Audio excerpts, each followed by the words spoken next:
Hi and welcome to Labour Lens. I am Sharon Ijason. On this week's episode of the program, we will be discussing about teachers' welfare and how some state governments have refused to prioritize it. We will be right back.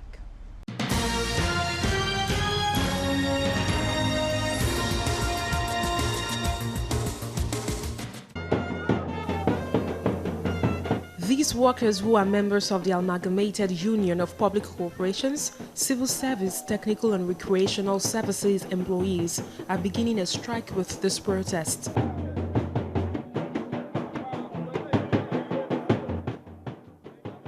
They are accusing the director of the Lagos State Water Corporation of corruption and maltreatment of staff.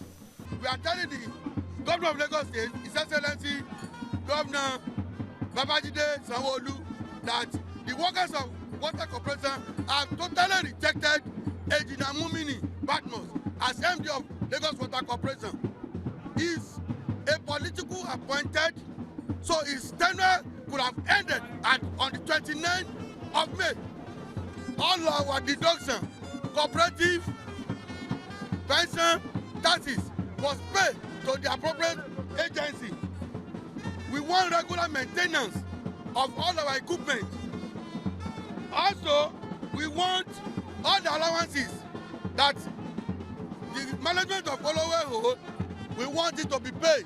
This issue has been on ground for a very long time. It has lingering for so long. But it's unfortunate that we have to take this action because we don't want people to twist it, that the new governor is just arriving and we are facing him with trouble. No. It is not. We want to get that clear. So what we want the new governor to do is that there's an adage that said, all things are passed away, behold, all things are new. He should change the managing director of Water Corporation. Enough is enough. The workers of the Water Corporation barricaded the entrance to the office. They say irregular water production and supply has reduced the capacity of the equipment. Since we have more money as the MD of Water Corporation, the decline of water production to the Lagosians has reduced drastically for no reason. And we have capable staff that will handle the situation. And that is why we have sent in a series of memos from the union OFTA to ensure that he beefs up his production aspect to the Lagosians. But up to date, he refused to meet up the demand, even when the former governor was there. And that is why we said, okay, enough is enough. The workers want an audit of investments and projects in the corporation from 2015 to date. They also threatened that the office complex of the corporation will become the workers' camp as long as the strike lasted. Last week, the National Industrial Court ordered the immediate reinstatement of the suspended Director General of the Securities and Exchange Commission, Munir Gwarzo. The court held that the Minister of Finance, named as the second defendant in the suit, lacked the power to suspend Mr. Gwarzo as the claimant. That court order is certainly not sitting down well with workers of the commission, and this protest is proof. No! The workers chose the first working day of the week to express their anger against the judgment. Talking about the purported judgment of Industrial Court of last week that Gwarzo should be reinstated. We are saying no, that Gwarzo cannot be reinstated. We reject him in totality. The government should listen to us, that we don't want him. They want the report of the administrative inquiry into allegations of corruption against the suspended Director General implemented. You will see that there are a lot of indictments. He used his two companies to execute contract here. He awarded it by himself to himself. So, and we preach corporate governance. We are saying that that kind of person cannot head a capital market regulator of SEC, the apex regulator of SEC.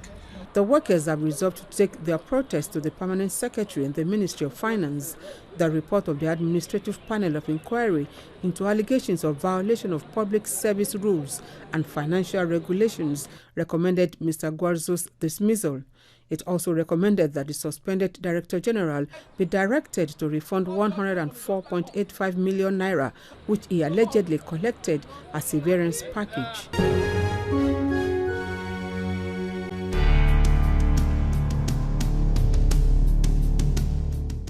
Recently, the former Minister of Education, Adamu, said the number of teachers currently serving in the education sector in Nigeria is grossly inadequate.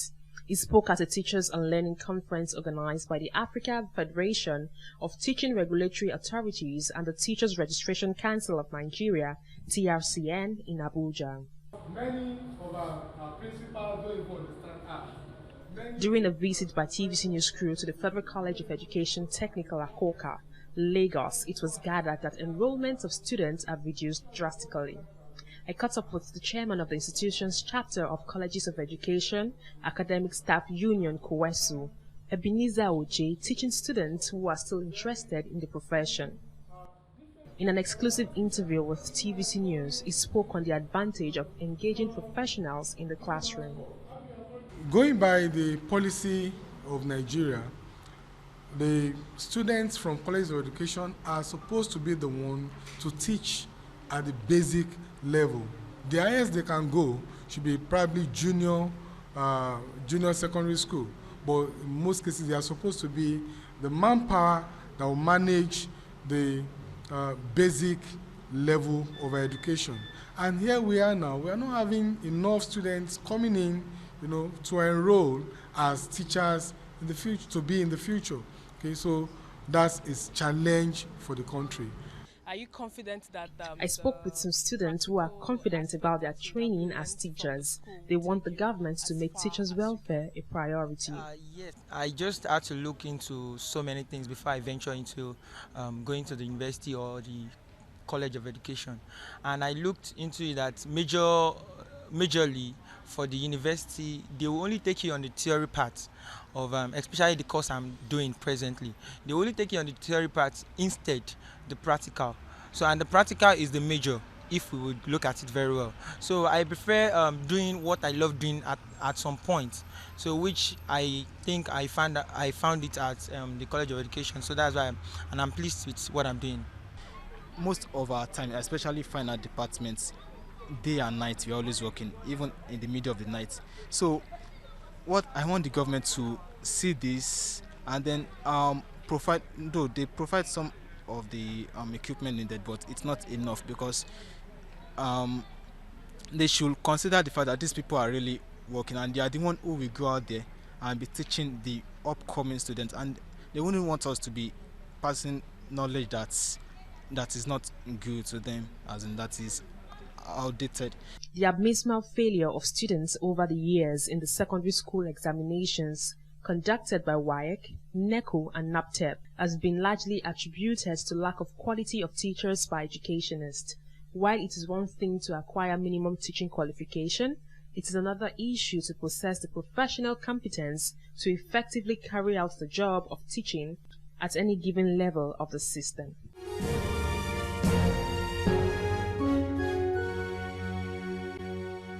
When you talk about quackery, quackery means quackery. Quackery means somebody who is practicing something he or she didn't practice. And in teaching industry, we regard a teacher as somebody who has gone through the crucibles of educational lines, learning the pedagogy of teaching. So if you have not learned it, you cannot be in the business of teaching. And more importantly, there's a body called now Teachers Registration Council. Of course, if you don't have a license today, you cannot be in any teaching industry because you can't practice. So funny enough and unfortunately, federal government is even promoting quackery. And what do I mean by that? There is this program they call N-Teaching. Yes, of course, people will think that they are promoting employment.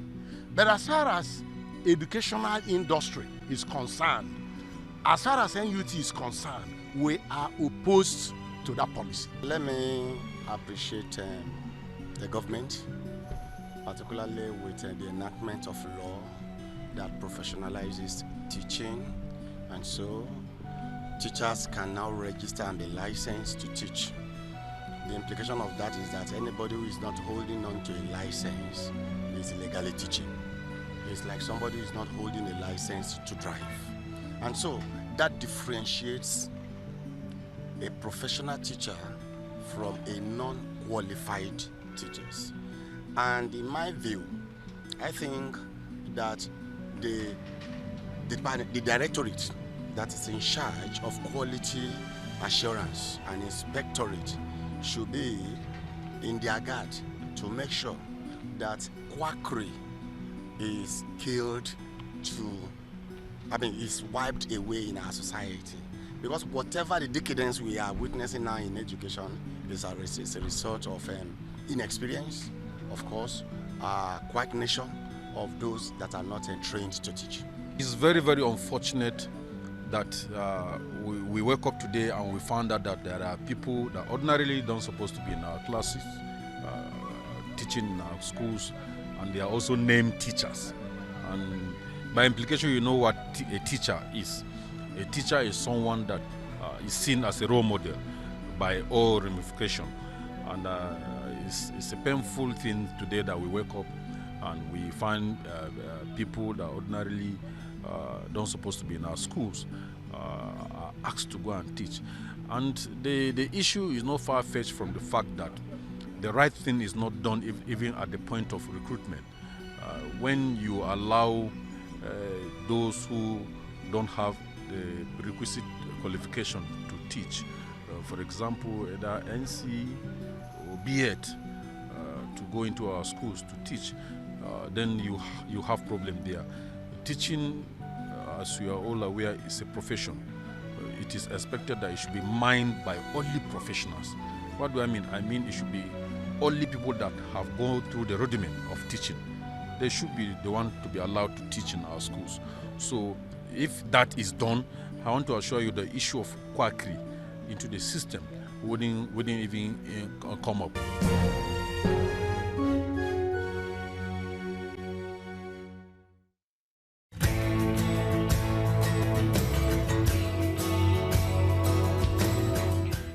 On the Profile interview segment this week, I will be speaking with the National President of the Nigerian Union of Teachers, who also doubles up as the Deputy President of the Nigerian Labour Congress. He tells me what the possible solutions are to the several problems or challenges the teaching profession is faced with. Take a listen.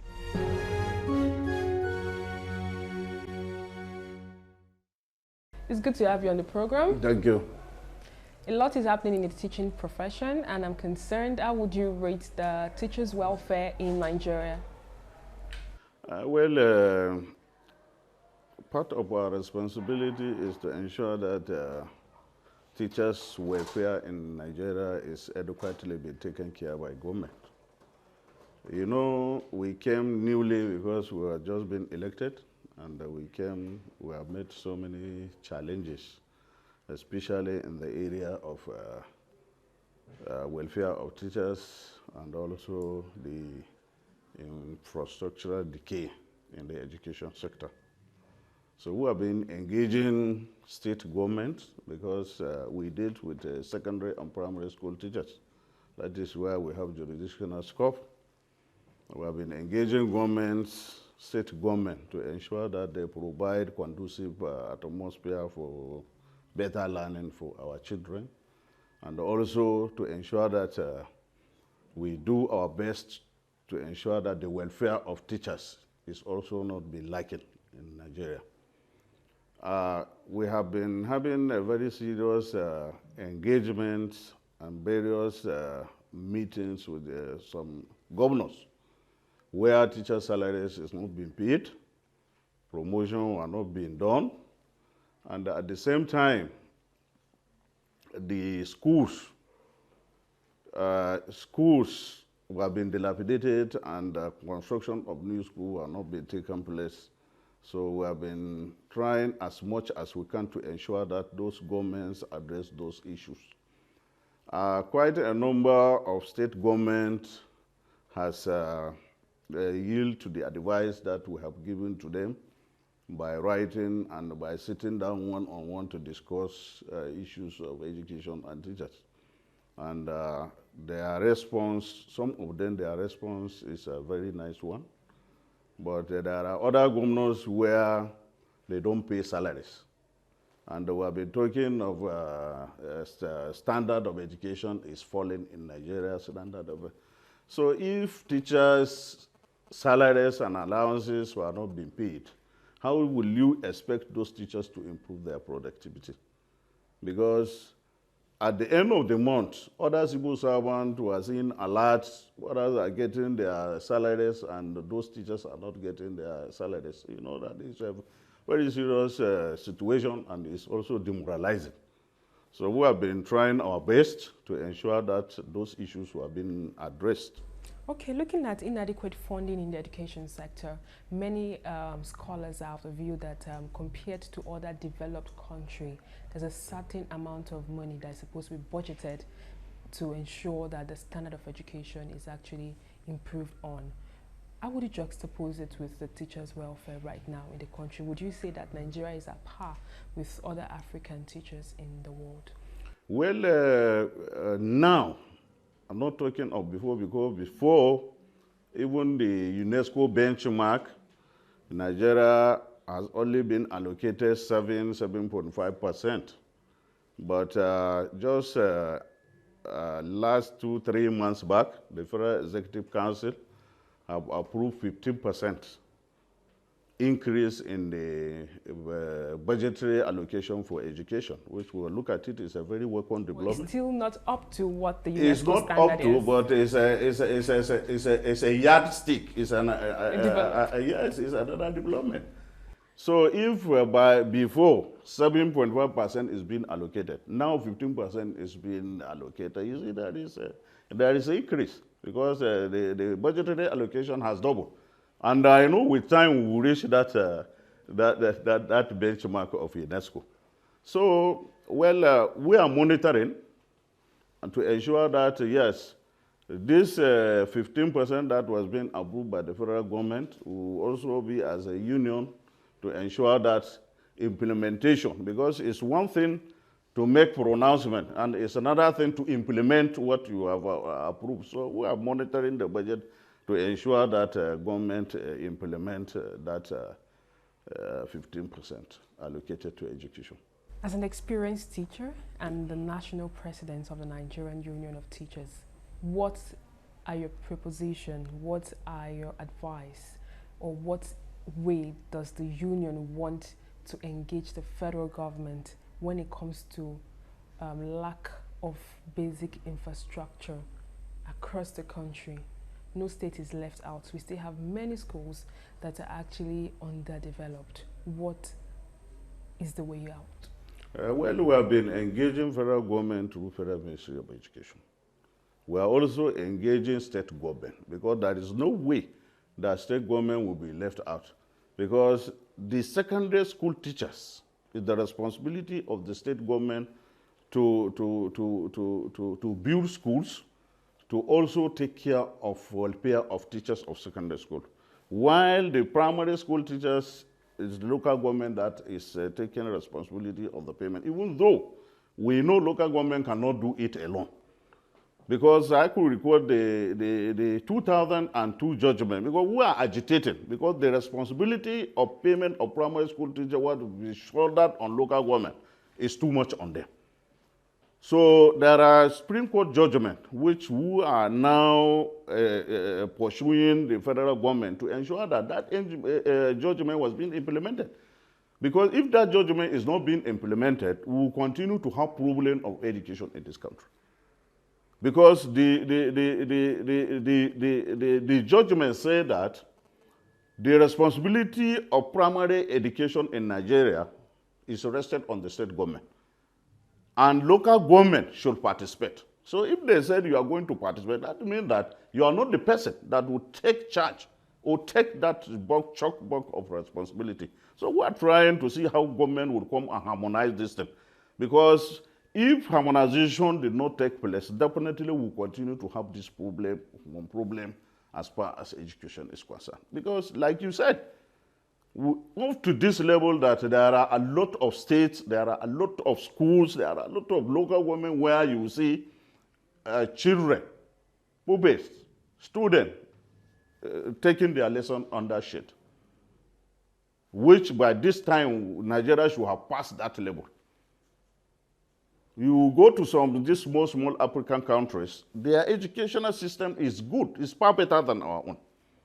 Because you see their students in good school, they renovate school, they build new school, and they put instruction materials. And you see teacher salaries, they pay as a window. But now you will see a state where they receive allocation from the federation account. At the end of the day, they will go and be paying civil servants and teachers in percentage. That is why we say we are not going to condone that.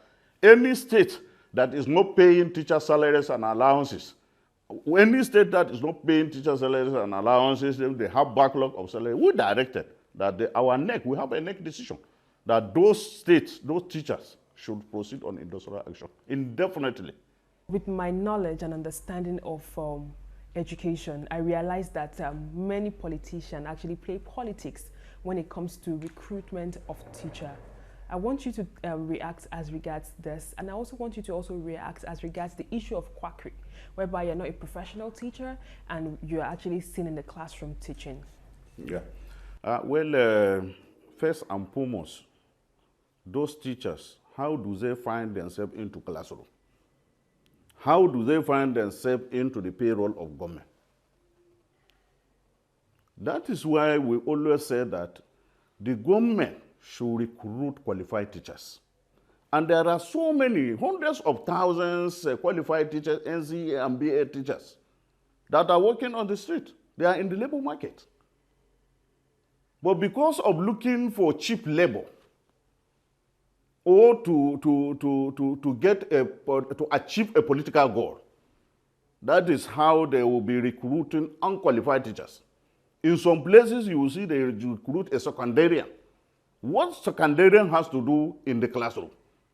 You don't have teaching qualification, you just came out from secondary school and you just find yourself because government or those politicians that are in the power decided to say, okay, let's take them teaching job and send them to classroom. That is why we insist the federal government must create a body that will regulate teaching profession in this country. We know how we suffer before government came out and create a Teachers Registration Council of Nigeria. And we have been working harmoniously, assiduously with the TRCN to ensure that those quack teachers should be shown their way out, which already a decision is on ground by end of 2019. If you don't have teaching qualification, you will be shown your way out. We even say that those teachers should be prosecuted. Anybody beyond 2019 was being found without having license to teach in a school should be prosecuted. Can you go, if you are not a doctor, can you go to the hospital and say that, yes, I'm here, I came to take a job here? Even if somebody wants you to take job there, unless if you are a doctor, you have gone through all the process and you are qualified. You have been given license. If you are not a lawyer, can you go to bench? Can you sit in the bench? There are, if you are not an engineer, can you be in current? There are so many professional bodies. But because they look at our own, teaching is the last, yes, it's for all comers, everybody. We should go to classroom and be teaching. That is why we stand our ground. When we are backing that federal government decision through the Teachers Registration Council, if you are not a teacher, you should leave the classroom. You have no business there. So we are supporting that policy, and we will stand by it. We will support it to its logical conclusion. The Nigerian Union of Teachers has also called on the federal government to increase the age of retirement to 65 years.